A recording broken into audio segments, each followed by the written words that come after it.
Hello दोस्तों। नमस्कार। और क्या हाल है सबका? कैसा चल रहा है आप सबका प्रिपरेशन? तो जैसे कि मैंने बोला था पोस्ट में कि मैं एक वीडियो लेके आऊँगा, रिप्लाई वीडियो बनाऊँगा।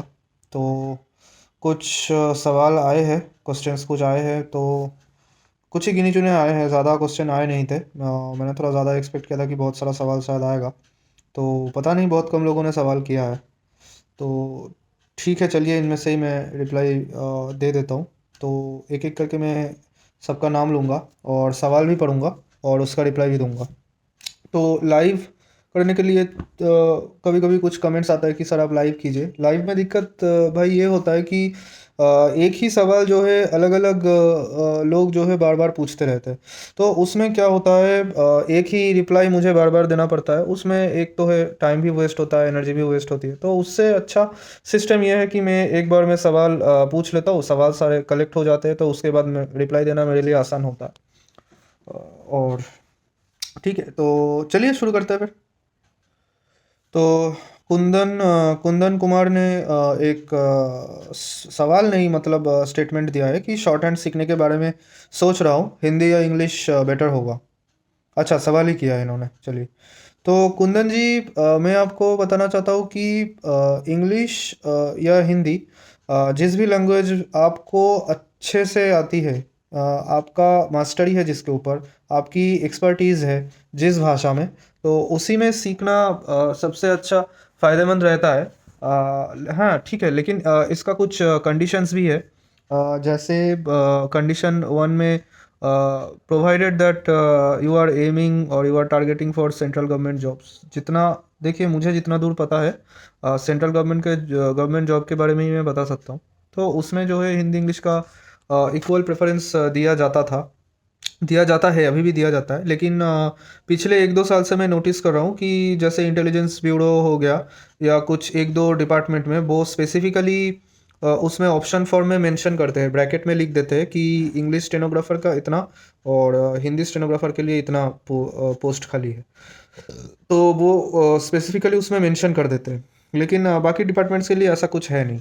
वो हिंदी या इंग्लिश जो भी हो, आपको शॉर्ट हैंड क्वालिफाई करने से मतलब है। तो आप कोई भी भाषा में आप क्वालिफाई करोगे तो आपको मिलेगा। तो ये हो गया सेंट्रल गवर्नमेंट का सीन, ये है। बाकी स्टेट का सीन तो आपको अच्छा पता होगा, आपके स्टेट में कैसा सीन है। मेरे स्टेट में तो खैर चलो, स्टेनोग्राफर का ज़्यादा कुछ पता चलता ही नहीं है। कोई कोड वोड का रिक्रूटमेंट होता है कुछ, वो भी बस गिने चुने 8 9 10, ऐसा ऐसा मेरे टाइम में तो ऐसा ही होता था। तो उसमें कुछ वो, मतलब ठीक ठाक है नहीं, मतलब उसका कोई श्योरिटी बता नहीं सकते। तो उससे अच्छा एसएससी था। जो भी हो, टाइम जितना भी ले ले, लेकिन अल्टीमेटली जॉब दे देता है स्टाफ सिलेक्शन कमीशन में, ये श्योरिटी मिलता है।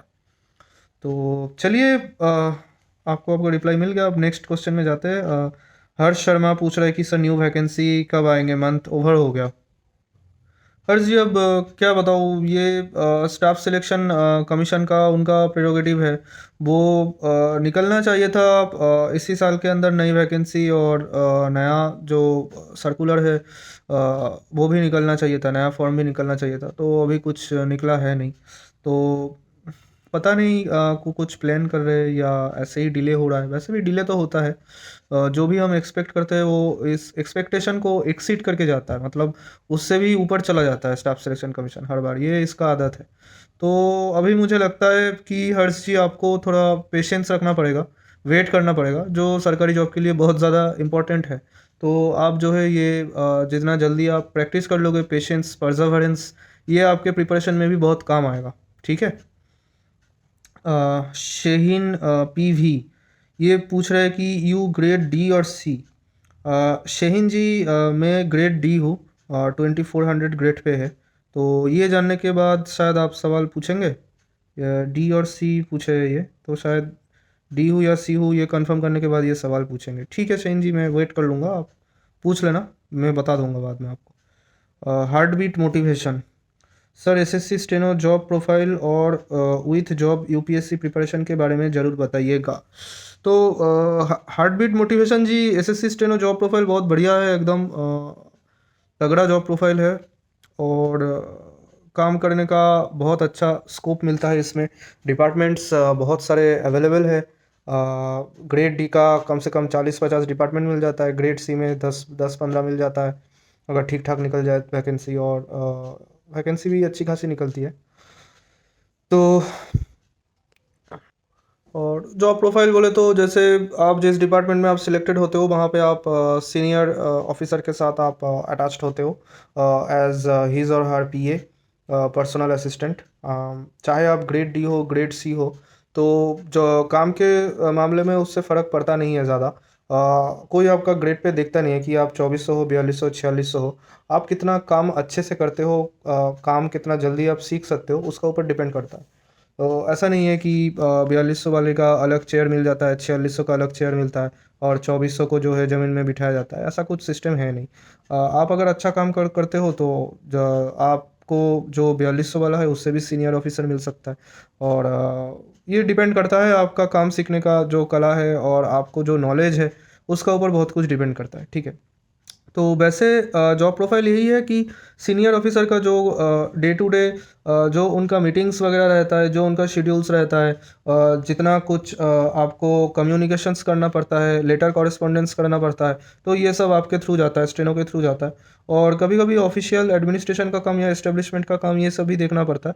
तो वो सब आपको पहले ही नहीं दिया जाएगा, आप धीरे धीरे जैसे आपका एक्सपीरियंस होगा, आप सीखने लगोगे, तो उसके बाद वैसे वैसे आपको मिलता रहेगा, ठीक है।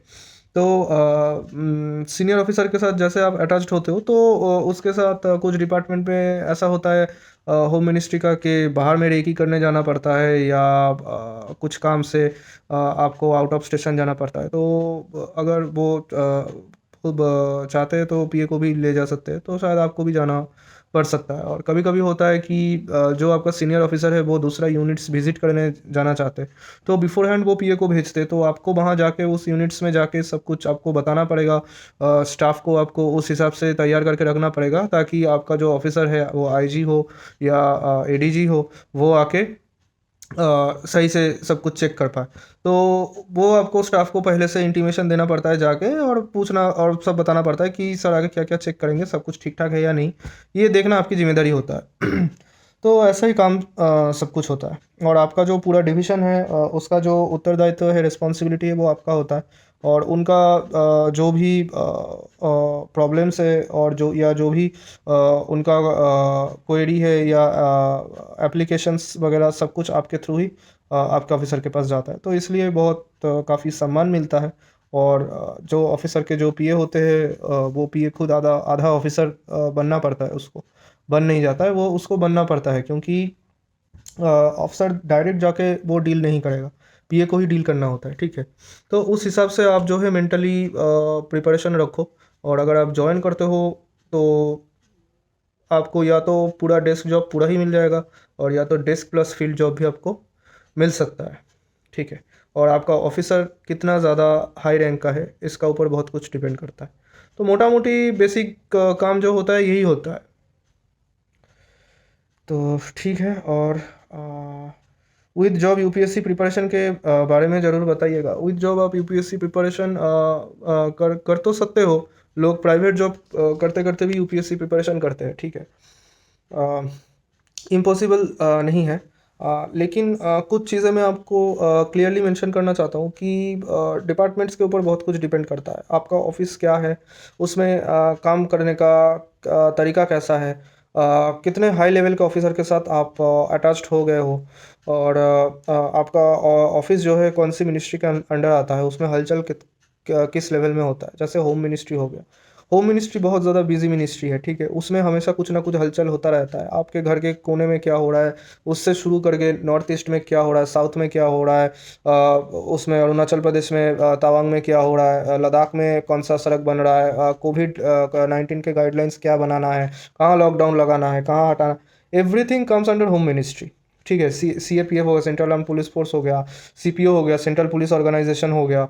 तो यार आप एक चीज़ को समझो, होम मिनिस्ट्री मतलब पूरा होम, पूरा भारत का सब कुछ, सिक्योरिटी से शुरू करके पैरामिलिट्री से शुरू करके एवरीथिंग, सब कुछ उसी के अंडर आता है, ठीक। तो होम मिनिस्ट्री जो है बहुत ज़्यादा पावरफुल, बहुत ज़्यादा बिजी, और बहुत ज़्यादा हेवी वर्कलोड वाला मिनिस्ट्री है। मेरी बात सब समझ पा रहे हो ना कि कितना ज़्यादा अहमियत है इस चीज़ का, कि आपको जो है अगर इस मिनिस्ट्री के आप कोई भी डिपार्टमेंट में आप काम करते हो तो आपको उस तरीके का प्रेशर झेलना पड़ेगा, उस लेवल का प्रेशर आपको लेना पड़ेगा। उस हिसाब से आप मेंटली प्रिपेयर्ड रहो। तो डिफेंस एक हो गया, डिफेंस में फिर भी कम होता है, होम के कंपैरिजन में कम होता है, लेकिन डिफेंस में भी होता है। होम मिनिस्ट्री और मिनिस्ट्री ऑफ डिफेंस, ये दो मिनिस्ट्री है, इसमें अगर आप काम करोगे तो दूसरा जॉब का एग्ज़ाम के लिए जो प्रिपरेशन वगैरह होता है वो थोड़ा, उसमें टाइम आपको शायद कम मिल सकता है। ठीक है, तो चांस थोड़ा कम है उसमें। बाकी जो डिपार्टमेंट्स है वो ठीक ठाक है, आप कर सकते हो प्रिपरेशन। नेक्स्ट मुकेश क्या बोल रहा है, गुड मॉर्निंग सर, मेरा अभी आईटीआई से ATW में स्टूडेंट हुआ है और मैं SSC 2021 का प्रिपरेशन स्टार्ट करना चाहता हूँ। अच्छी बात है, आईटीआई से आपने किया है, बहुत बढ़िया है। बट मेरे फ्रेंड बोल रहे हैं कि हम अभी 100 की क्लास करते हैं, सो मैं बहुत कंफ्यूज्ड हूँ। शॉर्ट हैंड क्लास और प्रैक्टिस करूँ या फिर SSC रिटेन पे फोकस करूँ, बिकॉज SSC की शुरुआत ज़ीरो से करनी होगी। तो मुकेश जी, मुझे लगता है यहाँ पे कुछ चीज़ें आपको क्लियर पता होना चाहिए। वो ये है कि आप जो 80 WPM का ITI से आपने कोर्स किया है ना, वो कोई ग्रेजुएशन का सर्टिफिकेट नहीं है जिसको आप लेके ऐसे रख दोगे अलमारी में तो उसी से काम चल जाएगा। शॉर्ट हैंड जो चीज़ है रोज़ आपको करना पड़ेगा, कंटिन्यूअस करना पड़ेगा। उसको आप एक बार अचीव कर लिया एक स्पीड, फिर उसको ऊपर ऐसे चढ़ा के रख दिया और फिर भूल गए, दूसरे चीज़ में बिजी हो गए, वो चीज़ नहीं है शॉर्ट हैंड। तो शॉर्ट हैंड में जो है आपको कंटिन्यूअस प्रैक्टिस करना पड़ता है। और चाहे आप 80 में पहुँचे हो या 90 में पहुँचो या 120 में पहुँचो, जहाँ पर भी पहुँचो, आपको वो स्पीड खोने में एक दिन भी नहीं लगेगा। अगर आपने छोड़ दिया स्पीड, आपने प्रैक्टिस छोड़ दिया ना, आप कुछ ही चंद हफ्तों में आप वो स्पीड खो दोगे। चंद हफ्तों तो मैंने बहुत ज़्यादा बोल दिया, कुछ ही दिनों में आप वो स्पीड खो दोगे। तो आपको हर रोज़ प्रैक्टिस करना है। पहली बात तो ये है, मुकेश जी मैं क्लियर बता देता हूँ, आप चाहे फोकस आप रिटर्न में करो, लेकिन ये आप छोड़ नहीं सकते स्किल। ये ऐसी चीज़ है ना, इसको आपको जो है आपको लत लगा देना होगा कि मुझे स्किल की लत लत लग गई। वो वाला आपको गाने गाने को पूरा आपके ज़िंदगी में शॉर्ट हैंड के साथ आपको लत लगाना पड़ेगा। आपको लत लग जाएगा, आप रोज़ एक बार नहीं 2 बार करोगे आप प्रैक्टिस स्किल की, और डिक्टेशंस लोगे। उसके बाद बाकी टाइम आप रिटन में दो। कंफ्यूज होने का कुछ है ही नहीं यहाँ पे, क्लियर कट बात है। स्किल आप छोड़ नहीं सकते, टाइम कम कर सकते हो, फोकस हटा के रिटर्न में दे दो। अच्छी बात है, आप रिटर्न की तैयारी ज़ीरो से शुरू कर दो और अच्छे से तैयारी करो, लेकिन स्किल को पूरा मत छोड़ो। उसको छोड़ोगे तो ये जो इतने दिन का हार्डवर्क है, मेहनत है, इतना जो आपने किया है आईटीआई से सब कुछ करके, सब कुछ में ये सब पूरा पानी फिर जाएगा ये सब पे। ठीक है, आपको प्रैक्टिस नहीं छोड़ना है। एक दो चाहे डिक्टेशन लो पूरा दिन में, बाकी आप इस पर फोकस करो रिटर्न में। उमेश, एक एवरेज स्टेनोग्राफर को कितना यार ग्राइंड करना पड़ता है SSC स्टेनो क्लियर करने के लिए? Average stenographer, what do you mean by average stenographer? मैं पुअर स्टेनोग्राफर था। बहुत ख़राब मैं लिखता था, मेरा मिस्टेक्स इतना ज़्यादा होता था और गलती तो खैर बहुत निकल जाता था, और मेरा स्पीड भी बहुत कम था। तो मैंने हर रोज़ प्रैक्टिस किया, तब तक प्रैक्टिस किया जब तक मेरा उंगली जो है दर्द नहीं होना स्टार्ट किया, तो तब तक प्रैक्टिस करता रहा, रुका नहीं। और थक गया, थकने के बाद भी प्रैक्टिस करने लगा। तो ऐसे मैं प्रैक्टिस किया तो कुछ ही शायद 3-4 महीने के अंदर मेरा 100 से ऊपर स्पीड आ गया। तो मैंने बहुत इंटेंसिटी के साथ प्रैक्टिस किया था, और मेरा जो बेसिक था पिटमैन का काफ़ी क्लियर था, बेसिक मैंने अच्छे से प्रिपेयर किया था। लेकिन स्टेनोग्राफर का जो डिक्टेशन पार्ट है वो मैं बहुत पुअर डिक्टेशन लेता था। तो अगर मैं पुअर स्टेनोग्राफर होकर वहाँ से अच्छा करने में मुझे 3-4 महीने लगता है, तो आप एवरेज हो तो आपका 2 महीने में बढ़िया बन जाएगा, डिक्टेशन आप बढ़िया लेने लगोगे, प्रोवाइडेड आप मेरे लेवल की इंटेंसिटी से प्रैक्टिस करो, उतना ज़्यादा आप प्रैक्टिस करो। अगर उतना आप नहीं कर पाते हो, दूसरा काम होता है, थोड़ा थोड़ा करो। मैं तो सारा दिन करता था, क्योंकि मुझे कोई और कुछ काम था ही नहीं, नौकरी चाहिए था मुझे, तो मुझे करना पड़ता था भाई। ये कोई मतलब वो नहीं, ठीक है, अच्छा लगने वाला कोई चीज़ नहीं है, पढ़ाई करना पड़ता है। आप पढ़ाई से प्यार प्यार थोड़ी करते हो। आप जिससे प्यार करते हो, जिस चीज़ से प्यार करते हो, उसको पाने के लिए आपको ये करना पड़ेगा। इससे इश्क लड़ानी पड़ेगी, स्टेनो से इश्क लड़ानी पड़ेगी, क्योंकि आपको ज़िंदगी में कुछ बनना है। तो उस वजह से मैं करता था। तो मैं बहुत ज़्यादा करता था। जब मैं करता था तब मुझे फील नहीं होता था, मुझे लगता था कि इतना कुछ करो इसके बाद भी मैं कम ही कर रहा हूँ। दूसरे तो और भी ज़्यादा, जो बहुत ज़्यादा मेहनत कर रहे हैं, मेरे इतने मेहनत से होगा क्या? डाउट तो मुझे भी होता था। जबकि मैं पूरा दिन पूरी रात लगे लगा रहता था, उसके बाद भी मुझे लगता था कि इट इज़ नॉट इनफ, और ज़्यादा करना चाहिए। तो वो वाला जो माइंडसेट है, वो वाला जो फीलिंग्स है, उसको डेवलप करना है। उसको जब आप डेवलप कर लोगे तो ये सब आपको सोच आएगा ही नहीं आपके दिमाग में कि कितना घंटा ग्राइंड करना पड़ेगा, दिन में कितना घंटा पढ़ना पड़ेगा, ये वो। आप देखोगे ना, आप अपने आप से आपको नींद नहीं आएगी, आप सुबह अपने आप तुरंत उठ जाओगे और प्रैक्टिस करने लगोगे। और जितना आपको टाइम मिलेगा ना, आप सोचोगे कि ये नहीं करते, ये बाद में कर लेंगे, पहले जो है स्टेनो का तैयारी कर लेते हैं। आप पूरा उसी में लगे रहोगे। आप सोचोगे कि टीवी बाद में देख लेंगे, ये पहले कर लेते हैं, गप्पे बाद में लड़ाएंगे, ये पहले कर लेते हैं। अब प्रायोरिटी, जैसे ही चीज़ों को आप प्रायोरिटी दोगे ना, वो आपको वापस प्रायोरिटी देगा और आपको सिलेक्शन देगा। ये प्रोसेस है। आप किसी को इम्पोर्टेंस दोगे, वो आपको इम्पोर्टेंस देगी। आप उसको अवॉइड करोगे, वो आपको अवॉइड करेगी। ठीक है, ऐसा चलता है। कुणाल कुलश्रेष्ठ बोल रहे हैं कि अब तो बता दीजिए डिपार्टमेंट्स के बारे में सर, स्किल भी हो गया 2019 वाला, किसे प्रेफरेंस दी जाए? तो कुणाल जी, प्रेफरेंस ऑप्शन फॉर्म नहीं आया अभी तक। जैसे आपको पता ही होगा, ऑप्शन फॉर्म में क्या होता है, डिपार्टमेंट्स क्लियरली लिखे रहते हैं कि इस डिपार्टमेंट्स में आपका सिलेक्शन होना है। आपके लिए ये डिपार्टमेंट जो है बोली लगाएंगे कि इतने मार्क्स वाले को आप मुझे दे दो, वो बोलेगा इतना मार्क्स वाले को मुझे दे दो। तो कट ऑफ आप तो अपने हिसाब से प्रायोरिटी रखेंगे, लिस्ट में, लिस्ट के 1 नंबर में इस डिपार्टमेंट को रखो, 2 नंबर, ऐसे तो आप करोगे, वो पता है। डिपार्टमेंट्स बहुत है सेंट्रल गवर्नमेंट डिपार्टमेंट्स में। तो और वैकेंसी जो लिस्ट भी निकला हुआ है, उसमें भी जो डिपार्टमेंट्स के नाम लिखा हुआ है ना, ऑप्शन फॉर्म में उससे भी कम डिपार्टमेंट्स या उससे ज़्यादा डिपार्टमेंट्स दे देते हैं। तो मैं ये चाह रहा था कि पूरा डिपार्टमेंट्स का लिस्ट जब ऑप्शन फॉर्म में आ जाएगा, तो उसके बाद 1 हफ्ता या 2 हफ्ता टाइम देते हैं वो, कि उसको भर के आप ले जाके जमा करो। तो वो जो टाइम गैप विंडो होता है ना, टाइम विंडो, तो उसके अंदर में मैं आपको बता दूंगा। पहले ही दिन में जैसे ऑप्शन फॉर्म, उसी दिन में आपको वीडियो बना के बता दूंगा कि भाई कौन से डिपार्टमेंट्स कौन से नंबर में किस हिसाब से रखना है, आपका क्या डिमांड है, और आप अपने हिसाब से कौन से डिपार्टमेंट को रखने से आपका जो है डिमांड या आपका नीड या आपका रिक्वायरमेंट फुलफिल होगा। तो इसीलिए मैं वेट कर रहा हूँ। मुझे कोई प्रॉब्लम नहीं है कि मैं आपको कुछ डिपार्टमेंट्स के बारे में मैं बता दूंगा, लेकिन उससे क्या हो जाएगा ना, आप अभी ऑप्शन फॉर्म फिल कर सकोगे, अभी आपके पास है नहीं, क्योंकि अभी पूरा लिस्ट आया नहीं डिपार्टमेंट का। बाकी डिपार्टमेंट का वैसे भी मुझे बताना पड़ेगा उस टाइम में, तो उसी के साथ मैं टोटल करके पूरा डिपार्टमेंट सबका मैं बता दूंगा। इसमें कोई दिक्कत नहीं है ना। तो कुणाल जी, आप बताइए, रिप्लाई देना आप। अगर फिर भी आपको लगे तो मैं फिर से अलग से वीडियो बनाऊंगा। जैसे रैंडम यूट्यूब में बहुत सारा आपको मिल मिल ही जाएगा, बहुत लोग ही बनाते। तो मैं उस टाइप का नहीं बनाना चाहता हूँ ना, क्योंकि मैं यार दूसरे यूट्यूबर की तरह वो सब्सक्राइब, ये लाइक, ये वो, इसके लिए मैं भीख नहीं मांगता। मुझे पसंद नहीं है ये सब चीज़। मैं, मुझे बस अच्छा लगता है तो मैं आ जाता हूँ, पढ़ाता हूँ और शेयर करता हूँ आपसे अपने लाइफ का पर्सनल चीज़ें। तो मुझे अच्छा लगता है, तो इसीलिए मैं करता हूँ। बाकी मुझे कोई फ़ायदा है नहीं। आपको अगर मैं बता दूंगा, उसमें भी मुझे मेरा कोई सैलरी बढ़ नहीं जाएगा, और मैं नहीं बताऊंगा तो उसमें मेरा कोई घट नहीं जाएगा। तो मैं आपको वैसे भी बताऊंगा, ऐसे भी बताऊंगा।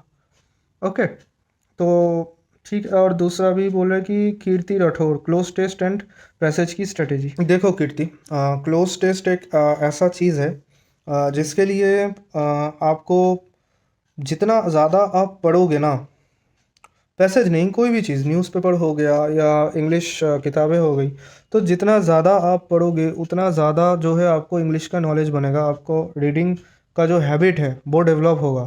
रीडिंग का हैबिट जैसे जैसे आपका डेवलप होगा, तो क्लोज टेस्ट में आप बहुत फास्ट पढ़ के आप उसका जो मीनिंग है उसको अंडरस्टैंड कर लोगे। और कौन सा पॉइंट से सवाल आना चाहिए या आ रहा है, आप तुरंत सवाल देख के पकड़ लोगे। क्योंकि आपने देखा होगा कि पैरा जो है काफ़ी लंबा होता है, उसमें बहुत जल्दी पढ़ना होता है और समझना भी होता है। ऐसा नहीं कि पढ़ लेंगे एक बार उसके बाद समझेंगे, पढ़ते पढ़ते ही आपको समझना है और तुरंत साइड वाइज आपको जो है सवाल देख लेने हैं। कभी कभी क्या होता है, सवाल में से जो पहला वाला सवाल आता है वो पहला पैरा से आता है, उस पैसेज का, दूसरा वाला सवाल दूसरा पैरा से आता है, तीसरा वाला सवाल तीसरा पैरा से आता है। तो वो जो पैसेज आप पढ़ रहे हो, तो पैसेज के पहले 5 5 7 या 10 लाइन पढ़ने के बाद एक बार आप सवाल में भी झांक करके देख लिया करो कि पहला सवाल कहाँ से पूछा गया है। अगर आपने देखा कि कोई क्लू है ही नहीं उस सवाल में, वैसा कोई टर्म आपको मिला ही नहीं जो आपने पैसेज में पढ़ा, तो आप छोड़ दो और पूरा पैसेज पढ़ो। लेकिन कभी कभी कुछ क्वेश्चन ऐसा आता है ना, कुछ उसमें लॉट में कुछ ऐसा पैसेज वो दे देते हैं कि पैसेज के साथ साथ साइड बाई साइड जो है सवाल मैच हो जाता है। तो आपने पहला जो है 10 लाइन पढ़ लिया और क्वेश्चन चेक किया कि देखा कि अच्छा ये तो इसी से पूछा है, तो तुरंत आपका सवाल सॉल्व हो गया, आप नेक्स्ट क्लिक किए, दूसरा सवाल आ गया। अब दूसरा सवाल आपने देखा कि इस सवाल के बारे में आपने कहीं पढ़ा नहीं पैसेज में, तो अब आप वापस पैसेज में जाओ, जहाँ तक आप पहले पढ़े थे उसके बाद से पढ़ना स्टार्ट कर दो। उसके बाद फिर से 10 10 12 लाइन आप पढ़ो फिर से, तब तक आपको पता चल ही जाएगा कि उस सवाल का कोई पॉइंट ये 10 12 लाइन में आया है या नहीं। जैसे ही आ जाए तुरंत सेकंड वाला सवाल में भी आप ऑप्शन क्लिक करके नेक्स्ट करो। थर्ड सवाल आ गया, थर्ड सवाल आपने देख लिया, फिर से आप वापस पैसेज में आ गए। ऐसे करके आप कर सकते हो। ठीक है, मैंने आपको दो सिस्टम बोला, क्या क्या। पहला सिस्टम तो है आप पहले पैसेज का फर्स्ट 10 लाइन्स 12 लाइन्स जहाँ भी आपको मार्किंग में इजी रहे उतना तक आप पढ़ो। पढ़ के आप फर्स्ट क्वेश्चन चेक कर लो। अगर फर्स्ट क्वेश्चन का आपको उसमें कुछ क्लू मिल जाता है तो वेल एंड गुड। अगर क्लू नहीं मिलता है तो आपको समझ जाना पड़ेगा कि इसका जो है सवाल हैफाजर्डली बनाया हुआ है और टफ करने के लिए, तो आपको इन दैट केस पूरा पैसेज पढ़ना पड़ेगा। और अगर आपको उस जो फर्स्ट सवाल है उसी 10 15 लाइन से पूछा हुआ है, आपको ये लग जाता है, आपको लगता है पढ़ के, तो आप तुरंत उसका आंसर करके नेक्स्ट क्वेश्चन में आप चले जाओ और फिर से आप इसमें पैसेज में नेक्स्ट क्वेश्चन आपने देख लिया, पैसेज में 10 12 लाइन पढ़ो, उसमें अगर मिल जाए तो पूरा पैसेज जो है आपका बढ़िया जाने वाला है। ऐसे ही सिस्टम में क्वेश्चन जो है रखा गया है। और जहाँ पे ऐसे सिस्टम में क्वेश्चन नहीं रहता है वहाँ आप पूरा पैसेज पढ़ो, और पढ़ने के टाइम में आप ख्याल रखो कि कौन सा पॉइंट कहाँ कहाँ कौन सी जगह में है। ठीक है, एक आप आइडिया करके पढ़ो, उसको पढ़ के समझ जाओ कि इस पॉइंट के बारे में यहाँ बताया गया है, इस पॉइंट के बारे में यहाँ बताया गया है, अच्छा ये बात है। तो ये आपने समझ लिया। इन्वायरमेंट पॉल्यूशन के ऊपर आप सपोज आपको पैसेज दे दिया, अच्छा इन्वायरमेंट पॉल्यूशन क्या होता है, फर्स्ट फर्स्ट में इसी को लेके डिस्कस किया हुआ है, गवर्नमेंट ने इसके लिए क्या क्या गाइडलाइन लिया है, सेकंड में थोड़ा 15 20 लाइन इसको लेके डिस्कस किया, उसके बाद कुछ 15 20 लाइन उसने वो इंटरनेशनल कॉन्फ्रेंस में चला गया, COP 24 में चला गया, वहाँ अमेरिका ने क्या कहा, चाइना ने क्या कहा, ये सब में लिखा है। और लास्ट 5 10 लाइन में आपको लिखा है कि कंक्लूशन दिया हुआ है कि इंसान को क्या करना चाहिए, हमें कौन सी अच्छी हैबिट इनकलकेट करना चाहिए, डेवलप करना चाहिए, कैसे जो है हमको इको फ्रेंडली वे में काम करना चाहिए, और अपने जो इंफ्रास्ट्रक्चर वगैरह है उसको कैसे डेवलप करना चाहिए, सो दैट अपना इन्वायरमेंट भी हार्म हार्म ना हो, इन्वायरमेंट भी अफेक्टेड ना हो। तो ये सब चीज़ आपको देख के आप उसको ट्रैक कर लो, जब आप पढ़ रहे हो ना आप उसको ट्रैक में रहो, अच्छा यहाँ पे इस चीज़ को लेकर पढ़ा है, क्योंकि सवाल जो है उसी के अंदर से आने वाला है। आपको आपको ये प्रीवियस ईयर भी बहुत सारा करना पड़ेगा और मॉक भी लगानी पड़ेगी। ठीक है, वहाँ पे क्लोज टेस्ट आपको बहुत सारा प्रैक्टिस करना पड़ेगा, तभी आपके दिमाग के अंदर वो चीज़ बनेगा कि सवाल कौन से चीज़ से ज़्यादा आ रहा है।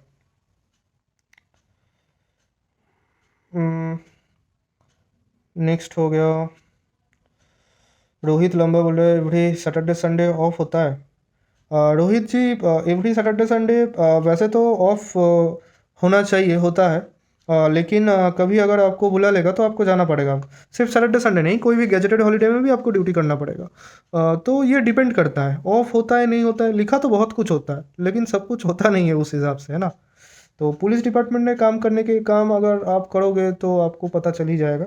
ऑफ वगैरह तो आप भूल ही जाओ, एक्सपेक्ट मत करो, छुट्टी का भी प्रॉब्लम रहता है। My score is 151.25. 2020 probably I'll get grade D. I'm college student. Will I get enough time to prepare for 4600 grade पे after selection as grade D? जी हाँ, टाइम मिल जाएगा, कोई दिक्कत नहीं। Marks 135 first day first shift may be toughest category, OBC should I prepare for skill test? बिल्कुल बिल्कुल, आप skill test के लिए प्रिपेयर करो बस। अभिषेक कुमार 2019 में 153.1 है और डिक्टेशन भी अच्छे से लिखे थे, तो क्या हम निश्चिंत रहे कि रिजल्ट का grade D final merit list में हम आ जाएंगे? Category OBC post preference based for grade D, ऐसी पोस्ट जिसमें पढ़ने का भी थोड़ा टाइम लगेगा एक्सेट्रा, क्या सीन है? सर हमने 2020 वाला भी एग्ज़ाम दिया है लेकिन हमारा 140 ही बन रहा है। क्या हम क्वालिफाई कर जाएंगे स्किल के लिए? हाँ, हो सकता है अभिषेक जी क्वालिफाई।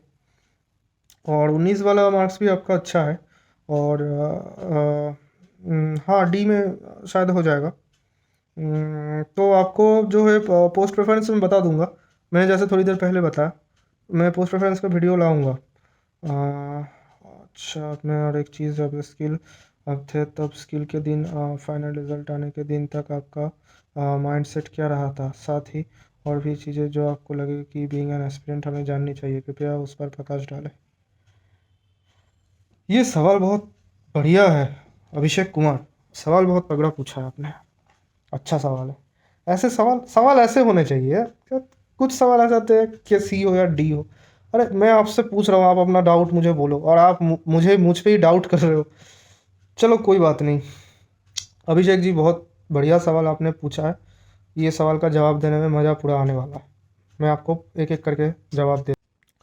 स्किल देने के बाद देखिए अभिषेक जी, जैसे हम लोग स्किल देते हैं तो ऑनेस्टली स्पीकिंग, हम हर एक आदमी को पता चल जाता है कि उसने हॉल में क्या करके, कौन सा रायता फैला के वो आया है। हर चीज़ ना हम लोगों को बहुत अच्छे से पता हो जाती है। ये अलग बात है कि हम अपने आप को झूठ बोले, या अपने घर में झूठ बोले, या अपने दोस्तों को झूठ बोले, वो चीज़ अलग है। लेकिन आपको ऑनेस्टली सच्चाई जो है, आपको पूरा पता होता है कि मैंने जो है डिक्टेशन अच्छा लिया था, टाइप अच्छे से किया था या नहीं किया था। ये चीज़ मतलब आपसे बेहतर कोई नहीं बोल सकता है। तो मैं जब, आप अगर मुझे पर्सनली आप पूछोगे, तो मैं जब स्किल देने के बाद मैं जब आया था, तो मैं काफ़ी कॉन्फिडेंट था। मुझे काफ़ी अच्छा फील हो रहा था कि मैंने सही से दिया है और मेरा जो है एग्ज़ाम क्वालिफाई हो जाएगा। एरर भी मेरा ज़्यादा आने वाला है नहीं, क्योंकि मैंने घर में भी काफ़ी प्रैक्टिस किया था। तो मुझे एक आइडिया था कि डिक्टेशन अगर मैं इस टाइप से लिखूँ और टाइप ऐसे मैं करूँ, और उसमें एरर इस हिसाब से आए, तो मेरा टोटल एरर कम ही होगा। और ये बस क्वालिफाइंग होता है स्किल का। स्किल के ऊपर तो मेरिट आपका डिपेंड करता है नहीं। तो क्वालिफाई तो कर ही जाऊँगा, ये मेरा कॉन्फिडेंस था। और मैंने घर में भी उस हिसाब से बताया था। तो मेरा सब कुछ नॉर्मली चल रहा था। लेकिन हाँ, हर शुक्रवार को ना मेरा जो है दिल बहुत ज़ोर ज़ोर से धड़कने लगता था। और शाम शाम क्या, रात तक मैं बैठा रहता था, क्योंकि कभी कभी ऐसा भी हुआ था कि एसएससी ने 10 बजे या 10:30 बजे रिज़ल्ट लिस्ट अपलोड किया, क्वालिफाइंग कैंडिडेट्स का लिस्ट अपलोड किया। ऐसा बहुत बार हुआ है। और मेनली जो हमारे एग्ज़ाम का जो अपलोड होता था, रिज़ल्ट या क्वालिफाइंग लिस्ट या ये सब चीज़ें, तो उसका लिस्ट जो है शुक्रवार को निकलता था, और निकलने का बहुत हाई प्रोबेबिलिटी रहता था। तो मैं हर शुक्रवार को, एग्ज़ाम देने के एक महीना बाद से शुरू हो गया था, हर शुक्रवार को एसएससी का टैब में ओपन करके रखता था अपने लैपटॉप में। बाकी इधर का मैं काम सब कर रहा हूँ, पढ़ाई कर रहा हूँ, लेकिन बीच बीच में उसको टैब को मैं क्लिक कर करके मैं चेक कर लेता था कि दिया है या नहीं दिया है, रिफ्रेश मारता था। तो यार, कुछ लम्हे ऐसे होते हैं ना कि ज़िंदगी एक सेकंड में बदल जाती है। एसएससी ऐसी चीज़ है। आपने अचानक देखा कि आपका जो है नोटिस आ गया है, SSC stenographer grade CND 2019 final merit list. आपने उसमें क्लिक किया, पूरा लिस्ट आ गया। आप Ctrl+F दबा के आपका नाम टाइप किए, और सर्चिंग हो रहा है, सर्चिंग हो रहा है। मतलब उस टाइम में ऐसा लगता है ना कि जो है ज़िंदगी पूरा थम सा गया है। वो लम्हा पूरा ना वहीं पॉज हो गया है, और आप जो है कुछ भी हो सकता है अभी। तो वैसे जब आप वेट करोगे ना, और जो जब आप अपना नाम देखोगे, तो वो एक्साइटमेंट जो है ना, किसी भी चीज़ के साथ आप उसका कंपेयर कर ही नहीं सकते। अतुलनीय होता है वो, समझे? वो अलग ही होता है यार, मैं एक्सप्लेन भी नहीं कर सकता। आपको खुद एक्सपीरियंस करना चाहिए ये चीज़। मैं आपका मज़ाक ख़राब नहीं करूँगा। आप खुद एक्सपीरियंस करो अभिषेक जी, और आप मुझको बताना कि कितना बढ़िया रहा वो चीज़ें, और कितना बढ़िया आपको फीलिंग हुआ, और मैं जितना आपको बोला उससे कितना मैच करता है। ठीक है? तो चलिए, यही है। और बीइंग एन एस्पिरेंट, जो कुछ चीज़ें आपको जानना चाहिए वो ये है कि जब तक आपका जो है नौकरी लग नहीं जाता, आपको रुकना नहीं है, थकना नहीं है। और इवन आफ्टर योर जॉब, अगर आपको लगता है कि आप और भी अच्छा डिज़र्व करते हो, तो आपको हार्ड वर्क जो है कंटिन्यू रखना है। हार्ड वर्क करने का कोई एज नहीं होता है, पढ़ाई का कोई एज नहीं होता है।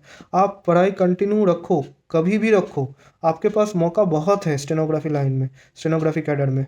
अगर एसएससी का एज ख़त्म हो जाता है कोई बात नहीं, आप पार्लियामेंट्री एग्ज़ाम दो, उसका तो बहुत एज है। और एसएससी का अगर आप नौकरी लगा के उसके बाद आप प्रिपरेशन करते रहो, दो दो तीन साल आप कंटिन्यूअस सर्विस अगर करते हो तो आपको वहाँ पे कंसेशन मिलता है, छूट मिलता है, तो आपका अपर एज लिमिट ज़्यादा भी मिल जाएगा, आपको कोई दिक्कत नहीं, तब भी आप एग्ज़ाम दे सकते हो। तो ऑप्शंस बहुत है अभिषेक जी, मैं तो यही कहूँगा कि पढ़ाई जारी रखिए आप। प्रमोद कुमार जी ने पूछा है भाई, is it mandatory to learn Hindi stenography after posting? If mandatory what happens if we fail to learn? बहुत ही इम्पोर्टेंट सवाल है, बहुत क्रूशियल सवाल आपने पूछा है प्रमोद। और प्रमोद जी, हिंदी स्टेनोग्राफी जो है, आपका जब सर्कुलर आया था एसएससी स्टेनोग्राफी का जो नोटिस आया था, उसमें अगर आपने अच्छे से पढ़ा होगा तो आपको शायद पता है, उसमें लिखा हुआ है कि हिंदी वाले को इंग्लिश और इंग्लिश वाले को हिंदी, वाइस वर्सा, ये दो चीज़ सीखने के लिए कमीशन ने वहाँ डायरेक्शन दिया हुआ है। तो मैं आपको सच सच बताऊंगा ये चीज़ कि ये पूरा ना डिपेंड करता है आपके ऑफिस के ऊपर, आपके डिपार्टमेंट के ऊपर। बहुत ऑफिसर होते हैं, वो इंसिस्ट करते हैं कि हिंदी वाला जो स्टेनो है उसको इंग्लिश आना चाहिए, इंग्लिश में कुछ बनाएगा, या इंग्लिश वाला जो स्टेनो है उसको हिंदी आना चाहिए। हिंदी का ज्ञान नॉन हिंदी बैकग्राउंड वालों के लिए और इंग्लिश का ज्ञान हिंदी बैकग्राउंड वालों के लिए, ये देने का जो रिस्पॉन्सिबिलिटी जो उठाते हैं वो डिपार्टमेंट्स खुद लेते हैं, और वो खुद ही सिखाते हैं। वो आपको इंस्टीट्यूट भेजेंगे, वही आपको रिकमेंड करेंगे और वो आपसे सिखवाएंगे। आपका काम है नौकरी लेना, आप नौकरी नौकरी ले लो, उसके बाद बाकी का काम आपका ऑफिस समझ लेगा, आपको उसको लेकर टेंशन लेने का कोई ज़रूरत है नहीं।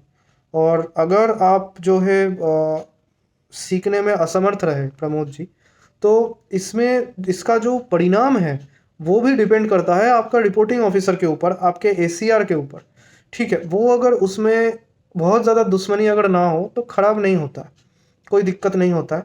लेकिन अगर आपने जो है दुश्मनी भी पाल ली है, आपका ऑफिस में जो है रेपुटेशन भी बहुत ख़राब है, आपका काम करने का जो तरीका है वो भी बहुत गलत है, बहुत रेकलेस है, बहुत केयरलेसली आप काम करते हो, और इसको लेके बाकी आपके कॉलीग्स, आपके डिपार्टमेंट, आपके रिपोर्टिंग ऑफिसर सब परेशान हैं, तो आपका नौकरी जो है खराब हो सकता है। इवन प्रोबेशन में जब आप 2 साल में रहोगे, उस टाइम में भी दिक्कतें आ सकती है आपके नौकरी में, आपके सर्विस में। ठीक है, और बहुत ख़राब हो सकता है।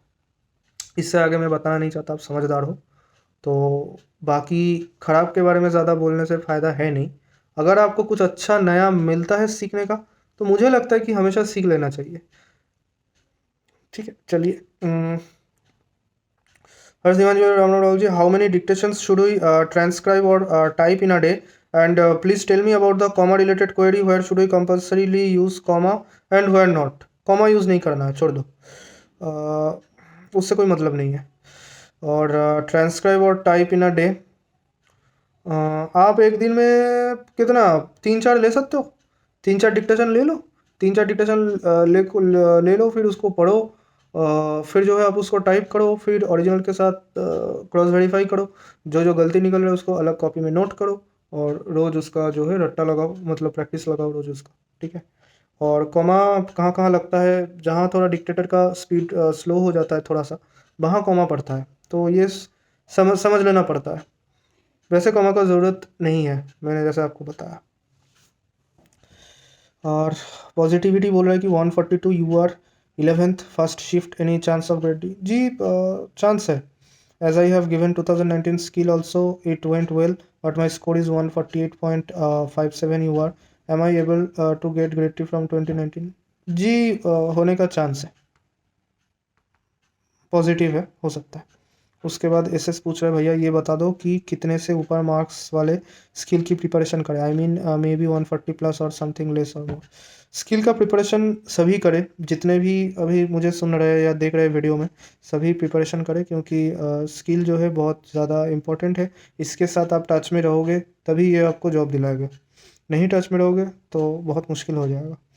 तो हर दिन एक एक दो डिक्टेशन आप लो, उसको पढ़ो और टाइप करो। इतना तो आप कर ही सकते हो। 24 घंटा टाइम होता है हमारे पास हर दिन में, तो इतना टाइम शायद आप अपने बिजी शेड्यूल में से निकाल ही लोगे। अगर मैं कर सकता हूँ तो आप क्यों नहीं। ठीक है। और सेफ स्कोर हर एक उसमें कैटेगरी वाइज अलग अलग होता है। मैं जैसे यूआर से हूँ, तो मेरे हिसाब से यूआर के लिए 150 प्लस रहना बेस्ट होता है। तो बाकी उस हिसाब से थोड़ा घटा के आपको जो है हिसाब लगाना पड़ेगा। लेकिन मैं ये बताऊंगा कि जब तक नॉर्मलाइजेशन वाला स्कोर नहीं आता है, आप जो है शांत रहो। और नॉर्मलाइजेशन स्कोर जब आ जाएगा तभी सब कुछ क्लियर हो जाएगा। ये सब प्रिडिक्शन वगैरह ज़्यादा करके कुछ होता नहीं है, मिलता जुलता कुछ नहीं है। सब इधर उधर हो जाता है जब एसएससी का नोटिस आता है। ठीक है। तो चलिए गाइस, ऑल द बेस्ट, पढ़ाई जारी रखिए। एंड बताना आपको कैसा लगा। आपका रिव्यूज़ बहुत ज़्यादा इंपॉर्टेंट है, आपको शायद पता है मैं हर एक कमेंट्स पढ़ता हूँ। तो आपके कमेंट्स के थ्रू मुझे भी पता चलेगा कि मेरे भी अगर कहीं कोई दिक्कत हो रहा है या मैं समझा नहीं पा रहा हूँ, तो मैं उसको भी इम्प्रूव करने का कोशिश करूँगा। और आपको भी क्या क्या इश्यूज़ आ रहे हैं तो वो भी आप बताना।